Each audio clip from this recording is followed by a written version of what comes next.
Welcome to On the Brink with Andy Simon. Remember, my job is to take you off the brink. So I'm your anthropologist who's going to help you see, feel, and think in new ways so that you can improve, change, make this a better life for yourself, and learn from people who really have some great wisdoms, lessons learned, and ideas to share with you. So the podcast has become a marvelous vehicle for me to help other people do what I like to do so well, is provide them with the wisdom they need to see things through a fresh lens. And that's what we're going to do today. I'm honored to have Dr. Dallas with us. She's going to tell you her story, but I met her at a JP Morgan event that we did for our book, Women Mean Business. That's our new book, co-authored with Edie Fraser and Robin Spiesman. And the book has been a wide open opportunity for women to rise and really tell their wisdoms and share their lessons learned and the kinds of things that matter to help other women. We call it Celebrate, Elevate, and Educate. But this is a time of transformation. And Dr. Dallas is smiling because this is all about helping others really find their pathway and do what they're meant to do. So the journey is ours. Let me introduce her briefly with her bio, and then, as I always do, ask her to tell us about her journey. So Dr. Dallas is a naturopathic doctor, an ND. Forgive me for messing that one up. A minister, an author, a lecturer, a certified fitness trainer, a raw food chef with expertise in nutritional and herbal detoxification and healing. That's a whole lot of stuff for one person to be, but it all ties together in terms of her person, her purpose, and her passion. She's hosted live fitness and wellness radio and TV programs for 7 years. She has degrees and 12 years of professional experience in architecture and civil engineering. And you're going to say, oh, this is so interesting. She's a doctor on the one hand and an architecture and civil engineering person on the other. She's also a veteran of the Air Force, and perhaps best known as the creator of healthy organic snack product, True Pop. Now, she doesn't want to be called the popcorn lady, but she has really done something quite remarkable by making popcorn a healthy snack, and we'll talk about it. But I want you to think about her as a much more complex and interesting woman who's here to do much more than just manufacture popcorn, although that's really important. She believes healthcare reform starts with preventive holistic care and education. And I do think as she tells you her story, you're going to see why that's so important. This is a time for us to all inspire others. And so she's on a personal crusade to educate and encourage individuals to become offensive in the war against the big three, maybe four: obesity, heart disease, and diabetes, and even cancer, my four. And I do think that the impact of the pandemic showed us that while you might say you only live once, you can live it in a very healthy way, improve your well-being. And I love the science of well-being and what it's taught us about kindness, conversation, and happiness. And so when I met her, I said, I'd love to share your story. Dr. Dallas, thank you for being with me today. Thank you for having me. It's an absolute pleasure to be here. I've been looking forward to just having time with you. Every now and then you meet an individual that has just this incredible energy, and I felt that when I met you, Andy. So I am just grateful that I'm here, and I'm hoping that I can share something with your audience today that will inspire them and give them hope. Let's start. Because you're an author of several books, you've done all kinds of wonderful things.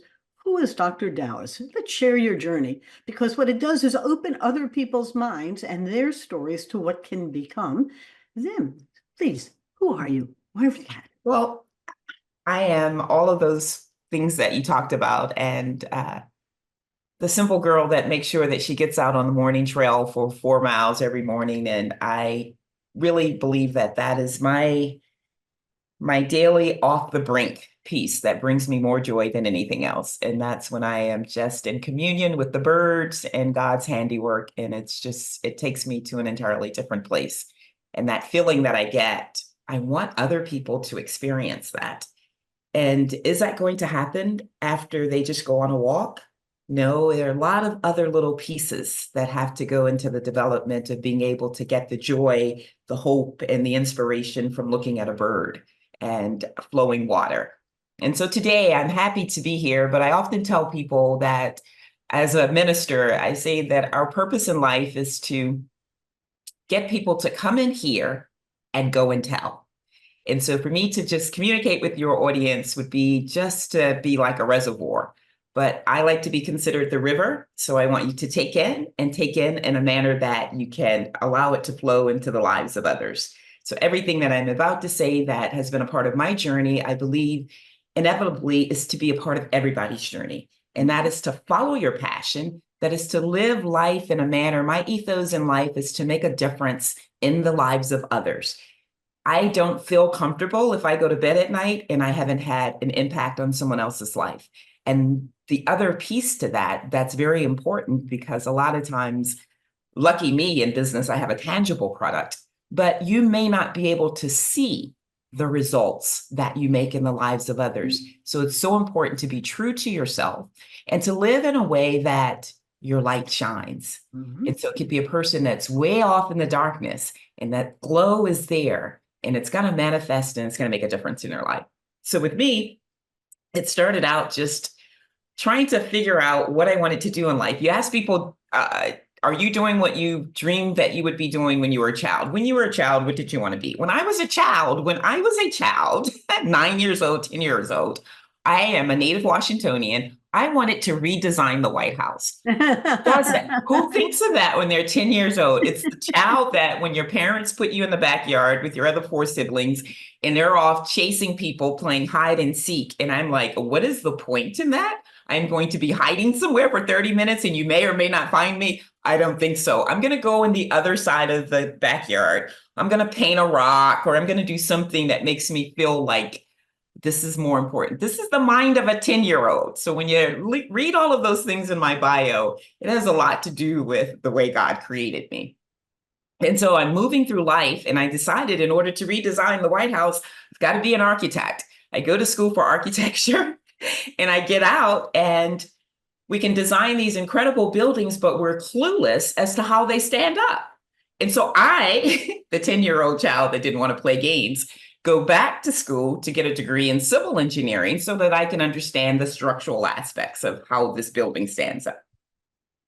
And somewhere in between, when I was studying with my college mates at the University of Maryland, we were all in engineering groups. And we'd be set off someplace and my classmates had to rent homes because at that time, less than 20% of the University of Maryland had housing. And so I decided, long story short, to take a class on how to buy a house with no money down. I ended up purchasing my home when I was 21. So now I have a degree that I'm actually working in the industry as an architect, but I'm going to school at night to get a degree in civil engineering. And I'm a homeowner trying to keep up with my neighbors who are keeping their yards meticulous. So by the time I finally finished my civil engineering degree, I had all this time on my hands. And that's when I went into the Air Force. A lot of people think I went in after school. And so I see a commercial and there's this woman, she's like, it's 5 o'clock and I've already done X, Y, Z. And I was like, wow, I want to fly planes. I go out to Andrews Air Force Base and they're like, you're way too old to fly planes. You're 32, the cutoff is 30. So while I'm waiting for a commission, because they convinced me to sign up, they're like, you have 2 degrees, we could use you in civil engineering. And so I signed up for civil engineering. This is taking a minute, but it's a part of the story. And so I end up going to Korea for an assignment. A 45-day assignment. I get there and other people are like, oh, we can use you here. We can use you here. So it got extended and another 30 days extension. Collectively, I was there 279 days straight, which is important because that would later certify me as a full-blown veteran because my time in the military was very short because when I returned back to the States, I found that I had tuberculosis. That lasted for 6 months, at which point they really didn't know what to do with me because I wasn't getting better and they didn't think that I was going to make it. And so I finally left the military care and went to Georgetown University. And I wish I knew the physician's assistant's name because she said to me, looking at me, I used to do bodybuilding, I was running marathons. She was like, your body probably is just not good for this pharmaceutical therapy. I heard that if you do a diet that's completely raw, it can reverse whatever type of illness or disease that you have. Wow. You know, only a person that wanted to paint rocks, has a degree in architecture, has a degree in engineering is like, wow, I need to look into this. And what you can do on google.com today in just a couple of seconds, back then took a couple of weeks of research. And after the research, Andi, remember, I went to a math science high school. Reading this information and taking in the knowledge of the close connection between the characteristics of food and how the body works in terms of your organs, tissues, and glands and healing, I was like, this is fascinating. I came up with various ingredients, put this little drink together, the green veggie detox, I still call it today. It was raw garlic, cucumber, celery, jalapeno peppers, lemon, and sea salt. Made batches of it, started to consume close to a gallon a day. And I kid you not, in less than 6 days, 6 days, 1, 2, 3, 4, 5, 6, I felt incredible. Not only better than I felt for the 6 months that I had been ill, but my entire 32 years that I had been living at that point, so convincingly so that I left engineering on a dime. And this is important for our takeaways and for our wisdom points and all the things that we talk about in terms of success. It was important to hone in on that principle because I felt better than my entire life. But my entire life, I had not been a sick individual. I was running marathons. I was doing bodybuilding. I came from a family where we spent our summers on a farm in Alabama. So the sweetest thing we'd have in the summer was vanilla ice cream and bananas. That's the only reason we had to go to market. But it was something at that time that said, this can help other people. Yeah. Not me. It's like, wow, if I can do this in 6 days by drinking this green tea, we literally could change the entire health paradigm of the underserved African American communities, where I could visibly see on a daily basis obesity, heart disease, diabetes, cancer is wiping out my race. I'm going to bring this drink and people are going to be well. And then that's when hope is that what you call hope that disappoints. The hope of the excitement and the anticipation of what can happen based on the facts of this is what happened to me that changes the dynamic of our people are dying, they don't have to die. And you get there and no one wants to do it. And the most disappointing thing, and this is another wisdom point, because you will be disappointed in your journey in business, but don't allow that to deter you, because someone will always benefit. And so the disappointment is that people didn't even want to try it. It's not like they said, you know what, I did this for 3 days, it's not working for me. It was like, I can't do that. Liquid diet, I don't think so. I've got to be chewing on something. No, can I chew the drink? So I'm hearing the same echo. This is important in life because Harvard Business School, other people will tell us, this is how you have to run your business. You have to have a plan. You got to stick to that plan. What's your plan? You've got to stick to your plan and you've got to have this time frame. You've got to listen to what the people want and need. And the people were saying, I can't do this thing that is going to change my life. So you take people where they are. So what's the problem? The problem is I can't do liquid. I've got to be chewing. So you do a little further research and you find this is the reason that people can't do this, because 9 out of 10 Americans snack 2.5 times a day. And if you are snacking on fast food, processed foods, and foods that contribute to heart disease, and diabetes, hey, here's another change the paradigm angle. Let's at least get people to start snacking better. So I simply decided, let's come up with a snack that is better for you. And what do people, further research, what do people like? Popcorn happens to be one of the most liked snacks in America, in the world, actually. But how do people like their popcorn? Buttery and cheesy. Mm-hmm. And what contributes to heart disease, diabetes, and obesity? Butter and cheese. And so let's take this thing that people love, because we're taking them where they are. We have what the real problem is. Society says the problem is obesity, heart disease. People are lazy. They just don't want to cook. But then the people want to chew. So we take a popcorn product. First of all, we air pop it to make sure that the dietary fiber is intact. We spray on an oil, so that it's just a small amount of oil, but it allows some type of thing that's going to make it taste cheesy to stick to it. And so we use nutritional yeast, which is a deactivated yeast. And for its namesake, nutritional yeast, it's got a ton of nutrients in it. So we're sneaky, allowing people to get what they want and then tricking them into giving their body something that they didn't want to do it from the green drink that had all of these same nutrients in it. And then, everybody's different. So we come up with different flavors, and why not use some herbs, which are just vegetables that have medicinal properties associated with it to make it taste better. The nutritional yeast just happens to make it taste like it has cheese on it, but you get all this other great stuff as well. And we know that table salt is a huge contributor to hypertension. So we use sea salt, which comes from the sea, which is where life begins and ends. So it obviously has an abundance of nutrients, micronutrients. So let's use sea salt. So they have that salty flavor, but they're doing the body good.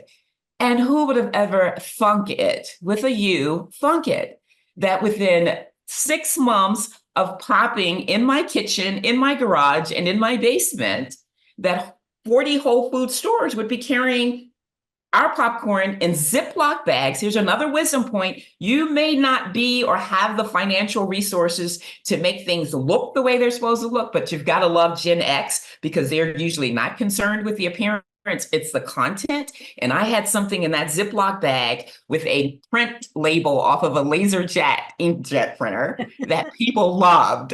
And they were buying it in globs. But at the same time, this is not the end goal. The end goal is to change lifestyle habits so that, yes, you have this healthy snack, but why not have a salad also? Why not drink some fresh fruits and vegetable juices on a regular basis? So I went and I took to radio and I started doing local TV, cable shows, teaching people how to go into their kitchen and do things different. And I had an angle. I could come in with this tangible product that people love. So come out and try our popcorn. And while you're trying our popcorn, stay for a 20-minute lecture and listen to this, and this.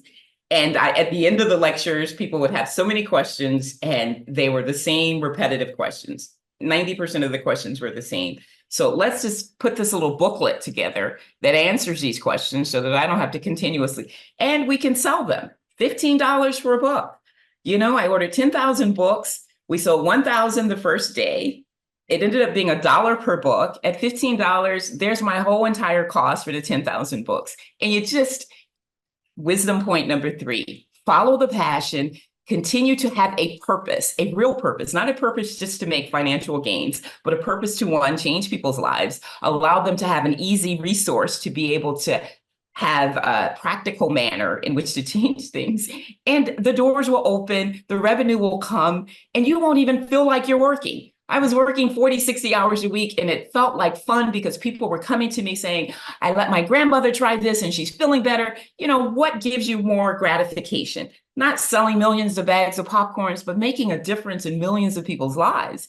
And before you know it, you've been in business for 10 years and 15 years, and you pass the markers where people say most businesses fail. And you're like, and people are asking you, where are you getting your funding from? People would come to me and say, we just want to give you $10,000 because you're making such a difference in the community. So family and friends. I mean, it's just like, everything that I needed was there. But we were in Whole Food stores. We were in the Wegmans. We were in the high-end health food stores. The community that I initially sought to change, that's not their stomping ground. They're not shopping there. So now what? So now we have to do more of the public speaking, holistic healing, putting books together, and trying to bring that community to the understanding that this is what happens. And how does that happen? How do you change people's mind? You've got to have something that they're excited about. And so the whole genre of people don't feel good when they wake up in the morning. People have slept for 8 hours. They get up, they're tired. How does that happen? Yeah. So helping people understand why that's happening. Hey, try this. If you want to change the trajectory of your life, someone gives you some advice, that someone has to be in a place that you want to be. So for me, I had to at least look the part.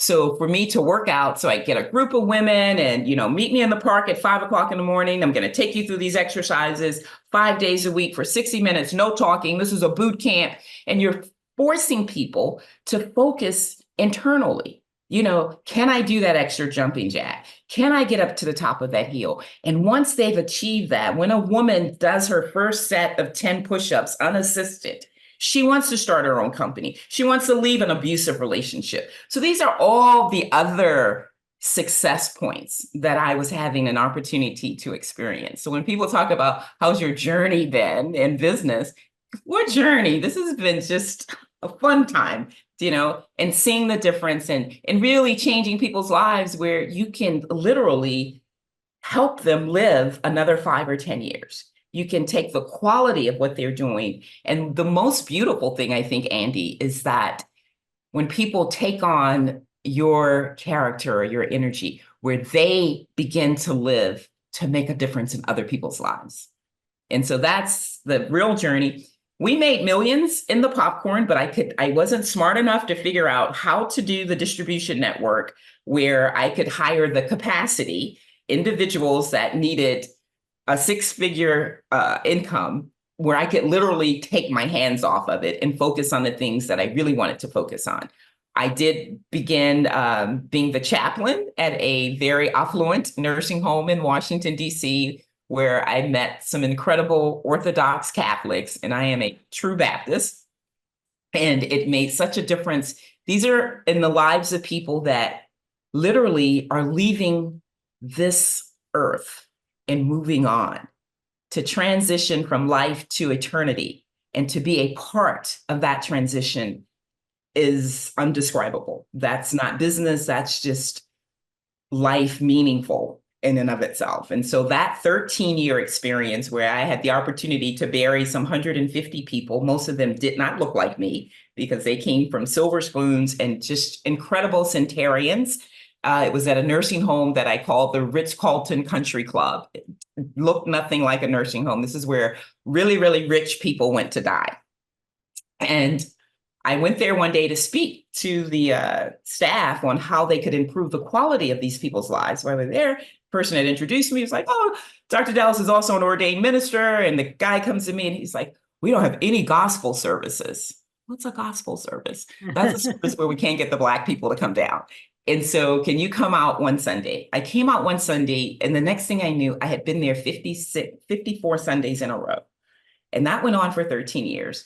And that experience changed my life. We weren't scaling the popcorn business up at all. We were just maintaining visibility. But what I was doing in the lives of these people and the things that I experienced and the people that I met and the doors that it ultimately opened were just, that's the real story.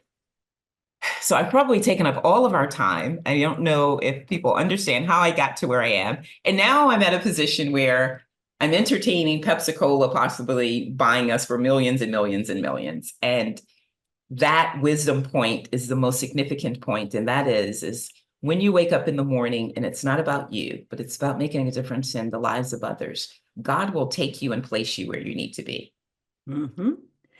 Now, stay on that thought, because you may have wanted to build a new White House when you were 10, but whether that plan turned into the plan that you lived wasn't terribly important to you.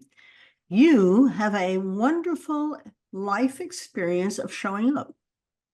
You don't really know, as I listen to you, what it's going to mean or how it's going to come about, but that's okay. And as you put together your green drink, and I would like that recipe because you believe it. I'm not a popcorn eater, but a green drink would be interesting to add to my diet. But what you're doing is you're hearing what's going on around you and you're turning it into, I'll use the word purpose for the moment, but something that is meaningful for you, but bigger than just you. Nothing you've told us is about you when you come right down to it. It's all about, helping others through their life, helping others get healthy, about finding ways to take your experiences and sharing them. It's interesting because I have a wonderful colleague in Shri Kumar. We often talk about serendipity. And I said, my life has been just one serendipitous one. I show up and somehow you and I met by chance.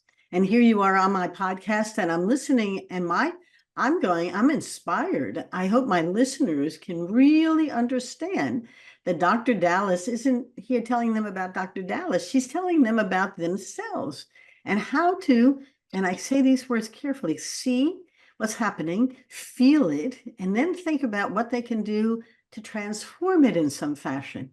And all of it is a little by chance. You showed up, and next thing you know, you're doing a gospel ministry for 54 weeks. you go into the military and you spend 30 weeks and then 40 weeks and then more weeks. I mean, none of it is by, I'll call life plan, but it is about a Dr. Dallas plan, which is, I don't know where I'm going, but I'm willing to sit around and figure out what's good or not. Have you had any failures? Of course. Of course. Any to share, because it's becoming quite popular for people to ask, okay, what's your failure? Because we learn from it.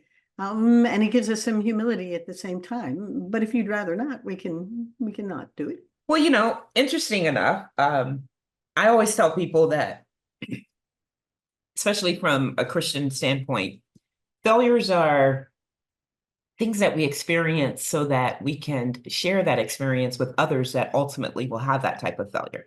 Yep. The best way to lift someone up who's gone through bankruptcy is to have experienced bankruptcy yourself.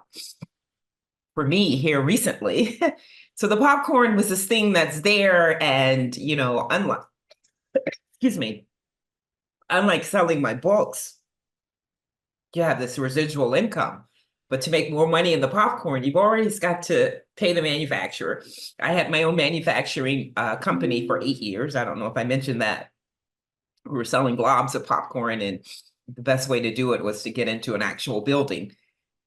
And so I got a warehouse, redesigned it, did manufacturing for 8 years. And during that 8-year period, I probably advanced more in age than my entire 25 years that we're celebrating this year. But I also realized, Andi, that though I was a businesswoman and I had started down this path, that was the first opportunity to actually have employees. And very quickly, I realized that I'm not the type of person that needs to be in charge of adults. And then I found myself in a real frenzy, because I'm saying, well, how are you going to be a business owner? And it's like, okay, that's the $1 million question. But I had my hands in it, and I just kind of put my head down and grinded it out. But that was probably the worst experience for me. It's taking care of people and their problems and their personalities, and understanding that we live in a culture where people don't really want to work. I mean, their ethical values and integrity is not like yours, and you have to deal with all of this. Yes.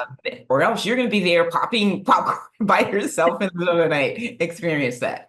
And so I decided that the mission of helping people, and that I was on the right path, but I needed to have more financial resources to be able to speak on the other side of the country and pay my flying. Because, when you're coming in as a minister to a mega church, if you're not coming in teaching the people how to make more money so that they can put more money in church, they're really not interested in anything else that you have to say. Not in terms of paying you. You could come in and speak for free all night long, which is what I did, because I had materials. I could go in and forsake a speaking fee, and know that if I'm speaking to 1,500 people, I'm going to sell 1,500 books, at least 1,500 bags of popcorn. It was such a grind, such a hustle, but it was important, and we did that.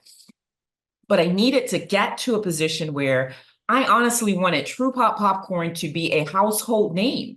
How can I make that happen? And it wasn't about the millions that we could make if it was a household name. It was about, if people would just snack on this 2 times a day, we could wipe out a lot of what this country is dealing with.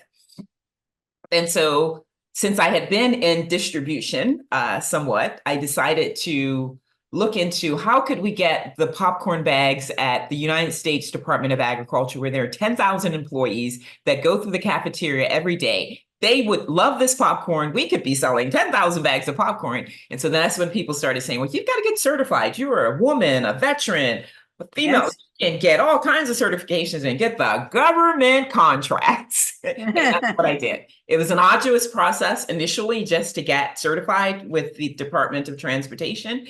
And I did all of these things. And right after I completed that, we had a pandemic. There will never be 10,000 employees at the USDA ever again. And it was just, it was like God was telling me, you decided to go down this path. I didn't really send you down this path, but lesson learned, I'm going to help you where you are anyway. And I think the first meeting that I ever went to, I was supposed to have gone to another meeting, and there was a lady at the home who in the middle of the night got an infection, and she was about to have her leg amputated. She wakes up and she doesn't have a leg. She wants to, just not be here anymore. The nursing home calls me I forego a very important meeting to go and pray with this woman and minister to her. And the guy that, long story short, it ended up working to my benefit because they scheduled another meeting for me. And that was the first and only government meeting I ever had to go to, contractor meeting. And Aramark Foods decided to pick me up as their subcontractor. My first contract was 12% of a $156 million contract for 6 years, where I was able to sub out most of the work and just be the project manager, which required little or no of my time. Yeah. Or a very decent, and it's just, that's how things work. And you take that money to be able to do more of that. And that's where I found myself. And here recently, one of my main subcontractors just lost the building. So my headquarter office in a 75,000 square foot warehouse, in order to maintain the continuity of that contract, which guarantees me serious sustainability for the next 8 years, I had to up and relocate in 35 days. 35 days. And so if I look a little fatigued, we're just coming off of that 35 days. And just less than a year ago, I sank about $22,000 into the place because I found myself there more hours a week than I wanted to be. And I needed the place to exude the type of energy that I need to stay in my swinchay. And so for me, that was an incredible lesson. I don't look at it as a mistake or failure, but you're in business with someone that you're giving them $6 million worth of work a year. I consider us to be partners. I think you were less than forthcoming with information. So how do you do that? It takes a little more. Everyone's not like you. Everybody's not going to be as honest as you are. People aren't going to have the same integrity. So the due diligence, at least, in having those hard conversations with people. I have people that owe me thousands of dollars, and I am not the type of person that says, excuse me, can I get my $15,000 that you owe me back? I don't like those conversations. You owe me $15,000. Why do we have to talk about that? And so, Dr. Dallas, I'm listening to you. I'm glad I asked you the question because I don't want any of our listeners or our viewers to think that life is so simple. You come up, and so the story part, remember, when we build the story, we select the parts that we want that come together. We make meaning, and we make it in a way that makes it all seem simple. And yet it is hardly simple. And all of the word failure is inappropriate. It's life, and all the twists and the turns and the unexpected, and we've all lived it. And yet I think that we need to be humble enough for our audience to know that this isn't simple, guys. This requires some tenacity, persistence, creativity, and understanding that what you have today when you go to sleep may not be what you have tomorrow when you wake up, and you may not see it coming, but it's okay because we rise to the occasion and we are able to find a way to get past it, because the good so outweighs the not so good, and the not so good is here for a reason, so I can learn a whole new set of skills for how to overcome it. Am I reflecting well on what you said? Absolutely. And I love the adjectives that you use. I think the one other adjective that I would squeeze in there would be the sacrifice. Yes. When other people are off doing whatever, your employees may not show up, but the work needs to be done. And I guess a little of that military background, my father was just a very strict disciplinary. You do the things that need to be done. Some people don't, and that's why a lot of their businesses fell. But there are going to be times when, what I don't like when I do panel discussions sometimes, and you're sitting here and you've gotten to that point where you're making millions, and you've got an audience of young entrepreneurs, and they're just like eager, and people are making them think that they've always made millions. And I really try and emphasize that there were times when you had to literally make the decision, are we keeping the lights on this month or the water? And it doesn't last forever. No, my husband's a serial entrepreneur, and I went into business 22 years ago. And before that, I was in corporate, and before that, I was a tenured professor, all of which were pretty secure relative to going and launching a business about something. You're a corporate anthropologist. What are you doing helping business? Well, businesses are small scale societies that need a hand on how to see things and do better. You live it. You are a living anthropological mindset who can see, feel, and think in new ways and make things come alive. But we also, at the end of our podcast, as much as I could spend a long time listening to you help others begin to see the world through a fresh idea, let's wrap up with a couple of things that I want and you want the listeners to walk away with and say, I'm going to do that. And I want your recipe for your green drink. But other than that, some things that we can leave them with that will inspire them to aspire to higher heights. What do you think? I think the first thing is that you have to have passion about what it is that you're doing. And that's not something that's superficial. I think that we're so busy that we don't have a moment to just step away and be out amongst the trees where you don't hear the noise, you don't see the emails, to think about that thing that you truly love, because it's in all of us. And that thing that's important to make a difference in other people's lives. At the end of the day, it's got to be about loving thy neighbor. And so always just have something and follow it no matter what. And always know that things, not all of us are going to be the success that America thinks we're supposed to be. Your success may come in very, think about the person that was the Sunday school teacher that made a difference in Billy Graham's life. She was a Sunday school teacher, but because of her and how she impacted him, look at the difference that he made on the world. So we're all a part of this 10,000 piece puzzle. Be the piece of the puzzle that you're supposed to be and be the best that you can be at that. Also, I love you coming off the brink. And for me, that might look like making sure that I get my 4.5-mile walk in, but whatever it is for self-care, to make sure that you are as whole as possible, mentally, physically, and spiritually. You have to have that balance. We've allowed the world to invade us too much. I tell people, you have access to me 24/7, but that doesn't mean that you have access to me. Just because you can connect to me does not mean that I'm supposed to be checking my mails and messages every 10 minutes. So give yourself that time to schedule time to be daily off the brink and analyze yourself consistently. Where am I in life? Am I happy?